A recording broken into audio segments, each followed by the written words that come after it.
L'accès à l'eau potable et l'électricité dans les principales villes de la République du Congo constitue une véritable préoccupation pour de nombreux ménages. Face à la desserte en eau potable, les populations font recours aux forages et aux puits traditionnels. À la problématique de l'eau potable s'ajoutent des coupures intempestives d'électricité qui secouent les familles et des tenanciers d'activités génératrices de revenus. La situation est complexe. Selon le ministre de la Communication qui, lors de la quinzaine du gouvernement, a souligné par ailleurs que le pari de l'offre de production est relevé. C'est une affaire complexe.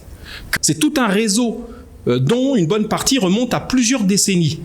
Donc, ce n'est pas un problème de volonté, ce n'est pas un problème de choix. C'est un problème simplement qu'il fallait avaler bouchée après bouchée. La première bouchée, c'était l'insuffisance de l'offre. J'ai dit tout à l'heure que cette question, pour l'essentiel, est aujourd'hui résolue. Surtout si on y ajoute les énergies alternatives que sont l'éolien, le solaire, la géothermie.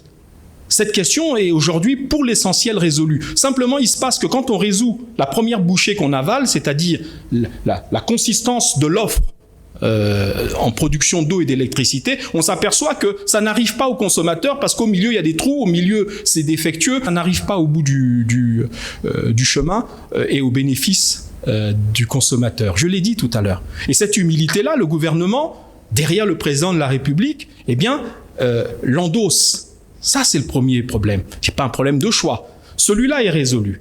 Le ministre Mungala réaffirme que le gouvernement y travaille pour apporter des solutions. Il ne reste plus que le défi lié à la distribution de ces ressources. Le second, et celui-là est le plus difficile, c'est l'image que je vous ai donnée de votre réseau à l'intérieur de votre maison. Il faut trouver là où c'est troué, il faut trouver ceci, il faut trouver cela. Nous sommes à cette phase-ci. Cette phase fait l'objet de ces accords, par exemple, avec la Banque mondiale dont on a parlé tout à l'heure. Et vient parallèlement, parce que ces deux phases, on est en train de les conduire au même moment, la modification de la gouvernance pour rendre la gestion, la gouvernance donc des opérateurs qui sont chargés du service public de l'eau et l'électricité. La question de la desserte en eau et électricité au Congo est sur la table du gouvernement depuis plus de 20 ans, impactant négativement sur le développement du pays puisque les activités génératrices de revenus, ou mieux encore l'économie nationale, en payent un lourd tribut.